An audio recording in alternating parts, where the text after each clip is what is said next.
Seperti apa sih Ustazah dampaknya ketika syariat Islam tersebut ya di dalam urusan interaksi ini tidak diterapkan? Baik, pengaturan anak-anak saja ya untuk masuk ke kamar orang tuanya sendiri.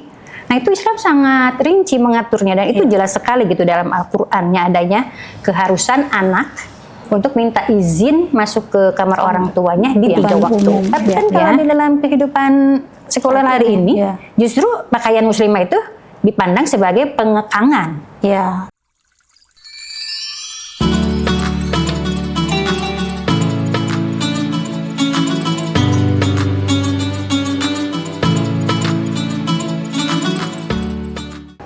Assalamualaikum warahmatullahi wabarakatuh. Sahabat muslimah dimanapun berada, apa kabarnya? Mudah-mudahan sahabat muslimah dalam keadaan sehat walafiat dan senantiasa diberkahi oleh Allah Subhanahu wa Ta'ala. Amin ya Rabbal 'Alamin. Bertemu kembali kita di dalam program Mafahim Islam, di mana kita akan membahas dan mengupas terkait dengan hukum-hukum Islam yang mengatur tentang kehidupan, khususnya kita sebagai muslimah.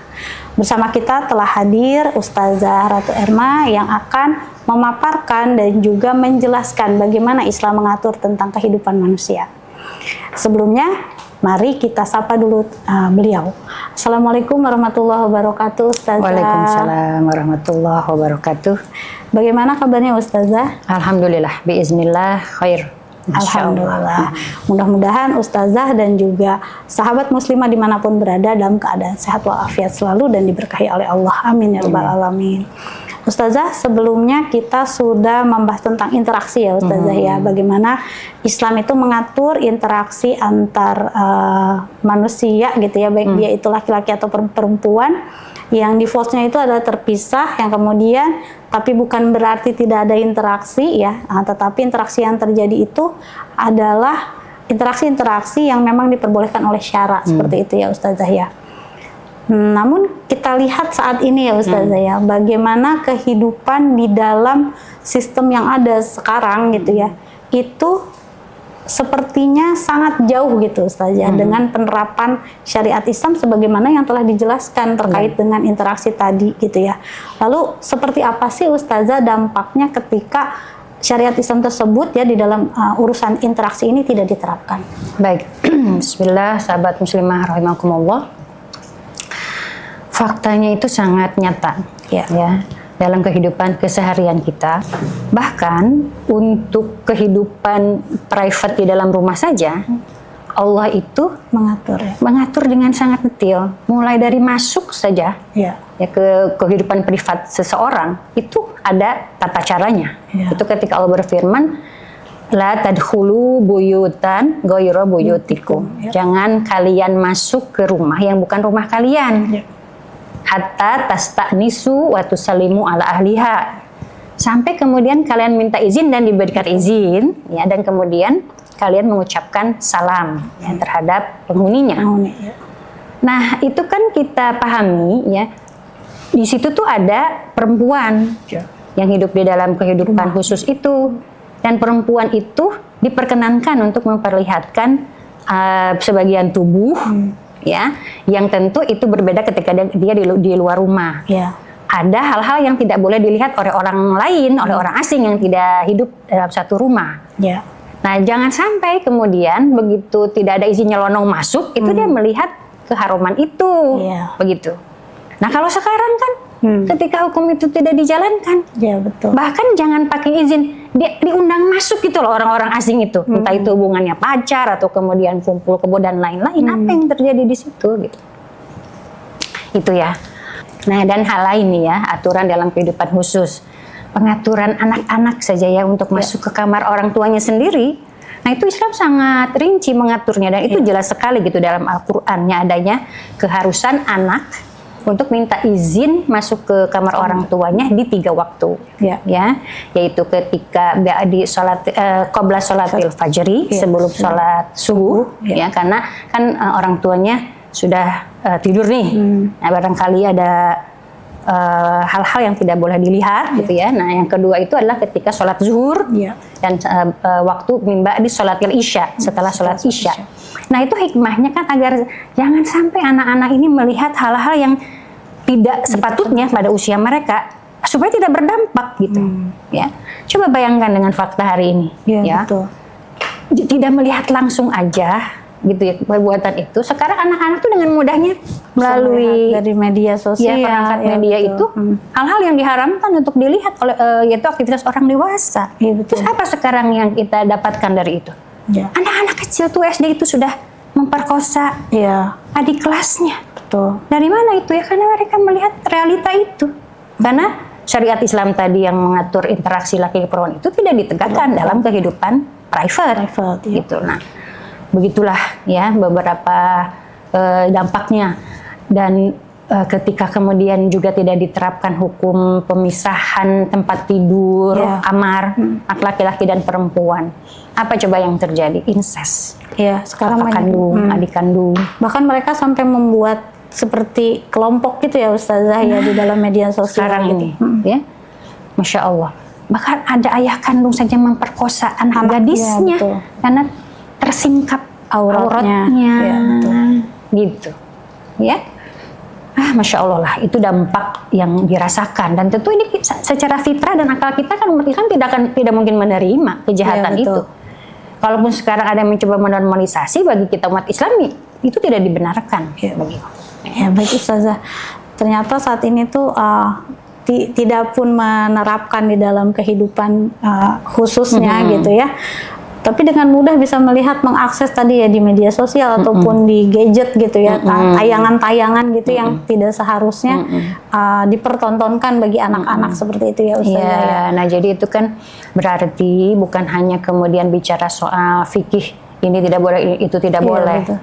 Kan tadi menyangkut apa yang dihadirkan dalam media itu sebagai sebuah informasi ya terhadap publik. Berarti kan kita melihat memang konstruk masyarakat hari ini ya dalam kehidupan sekuler tidak menerapkan syariat Islam di ruang publik ya, termasuk di ruang private ya, akhirnya kan ada itu hal-hal yang merusak ya pemikiran pemahaman melalui media itu pun kemudian merusak pola interaksi laki-laki dan perempuan. Betul Bu. Nah begitu pula dengan kehidupan umumnya gitu ya. Di kehidupan publik. Jadi banyak kita temui gitu ya sekarang tuh kita lihat campur baur tuh seperti sesuatu yang sudah normal gitu ya, wajar seperti itu. Dan bahkan mungkin Masya Allah ya, la haula wala quwata illa billah, boleh jadi di antara umat Islam sendiri itu tidak memandang emang itu nggak boleh ya gitu. Nah mungkin boleh jadi karena bisa jadi tidak tahu gitu Ustazah ya. Nah disitulah kita tuh harus mengedukasi umat ya, karena bisa dibayangkan ketika campur baur di dunia kerja tuh. Iya betul Ustazah. Ya, sebenarnya kan ada batasan tidak boleh membincangkan urusan pribadi. Nah, dampaknya tuh kita mengerti ya. Mungkin ada satu kehidupan di private tidak cocok dengan pasangan, dicurhatkan ke teman kerjanya gitu ya. Dan itu satu kamar gitu, satu ruang gitu ya, berluasa bebas. Nanti berlanjut perselingkuhan. Banyak terjadi seperti itu ya Ustazah saat ini ya. Ketemu gitu nyaman berlanjut. Dan itu aktivitas yang saat ini banyak itu tidak ingin melegalkannya dengan pernikahan kan, tapi dengan banyaknya pergaulan yang tanpa batas. Itu juga berdampak gitu ya. Nah seperti kejahatan kejahatan terhadap para perempuan terjadi gitu di angkutan umum atau misalnya di kereta atau dan lain-lain. Kita sudah tidak ingin menceritakan kan itu aib sebetulnya ya gitu. Pelakunya juga muslim dan lain-lain. Nah disitulah ini urgensinya kan kita memahami bagaimana Allah tuh ngatur loh untuk kebaikan gitu umat Islam. Cuman tidak dilaksanakan. Ya. Nah ya resikonya seperti itu. Gitu. Ya baik. Berarti ketika kita tidak menerapkan hukum Allah itu ya berarti Ustazah banyak sekali yang bisa kita alami ya dampak buruknya itu. Betul. Selain itu juga tidak ada keberkahan tentunya ya di dalam kehidupan kita ya seperti itu ya. Baik Ustazah, jadi tadi ya kita sudah melihat ataupun memperbincangkan dampak-dampak buruk yang mungkin terjadi gitu dan sudah terjadi bahkan gitu di dalam kehidupan saat ini ketika memang hukum terkait dengan interaksi ini yang diatur oleh Allah tidak diterapkan di dalam kehidupan ya. Lalu bagaimana nih kita membandingkan ya bagaimana kehidupan Islam gitu ya dengan aturannya dan apa yang terjadi saat ini, Ustaz? Baik. Nah, jadi satu-satunya sistem yang menata pergaulan ya yang cocok dengan fitrah penciptaan manusia, karena perempuan juga nggak ingin diganggu atau ingin terjaga kehormatan. Tentu saja. Ya, laki-laki juga tidak ingin berdosa gitu ketika melihat perempuan kemudian dia terpancing terjerumus. Pasti tidak ada yang ingin begitu. Tidak ingin juga keluarganya menjadi hancur berantakan gara-gara persoalan interaksi yang bebas ini. Ya, nah dari beberapa program ya yang sudah kita lakukan diskusikan sebelumnya, kita bisa memahami bahwa konstruk peradaban Islam itu sangat menjaga interaksi itu, dan kita lihat pada kenyataannya di masa umat Islam dahulu, ya itu tidak ada ceritanya kriminal-kriminal yang terjadi saat ini, seperti saat ini gitu ya, pelecehan terhadap perempuan atau pergaulan bebas, hamil, aborsi yang beribu-ribu bayi gitu yang terabaikan gitu nyawanya, ya kemudian kehancuran rumah tangga itu tidak ada. Ya, kalaupun ada perzinahan akan langsung dieksekusi. Betul. Karena ada aturannya, gitu ya. Kalau yang sudah menikah, apalagi itu ya, sudah menikah itu kan tidak sederhana itu, hukuman mati dengan dirajam, gitu. Ya, nah itu kan sebagai bentuk penjagaan. Nah, jadi satu-satunya sistem yang mengatur yang cocok itu adalah Islam, karena paradigmanya manusia itu adalah makhluk yang sangat harus diihtiram, dihormati dan kemudian mulia. Ya, dia harusnya itu kan berbicara tentang konstruk peradaban, bentuk peradaban. Nah, jadi konsep naluriah yang ada pada hubungan laki-laki perempuan itu pengaturan, dijaga, tidak boleh dibebaskan. Sebaliknya dengan paradigma sistem hari ini yang berpijak kepada demokrasi liberal, ya kebebasan berperilaku, justru menempatkan kebutuhan seks itu seperti kebutuhan wajib untuk dipenuhi. Betul. Gitu. Nah, karena prediksi paradigmanya kayak begitu, otomatis kan kebijakan-kebijakan pengaturan ya itu tidak ya itu membebaskan saja gitu urusan pemenuhan, tidak mengaturnya gitu ya. Nah, terserah gitu, jadi menjadi hak individu. Ya, tapi kemudian kan dampaknya kita rasakan seperti saat ini, Ustazah. Terus kemudian kan kalau untuk interaksi di dalam rumah pun ada aurat yang harus ditutup oleh perempuan untuk menjaga dari mahramnya. Apatah lagi untuk bertemu dengan laki-laki asing. Ada baju yang umum. Tapi kan kalau di dalam kehidupan sekuler hari ini, justru pakaian muslimah itu dipandang sebagai pengekangan. Ya, diskriminasi, ada pembedaan. Tapi dampaknya apa coba? Ya kan? Ada tertarik melihat keterbukaan aurat, lama-lama kan ada kejahatan dan lain-lain. Nah, kemudian kan bahwa dalam pengaturan paradigmanya itu perempuan itu tidak boleh pergi kalau malam hari atau perjalanan jauh kecuali dengan mahramnya. Sementara kalau dalam paradigma hari ini itu adalah pengekangan juga dan lain-lain. Nah, itu perbedaan yang sangat-sangat diametral, bertentangan sekali. Ya, dan tadi juga sudah saya tekankan bahwa yang coba kita pikirkan dengan perenungan yang mendalam, dengan kemudian mengkajinya, ya, dengan sabar, bahwa justru aturan yang bisa menjaga kehormatan fitrah dengan baik itu adalah hanya aturan Islam. Sementara aturan sekarang ini yang katanya itu modern, maju gitu ya, percampuran itu justru itu yang menjerumuskan. Ya, baik. Begitu.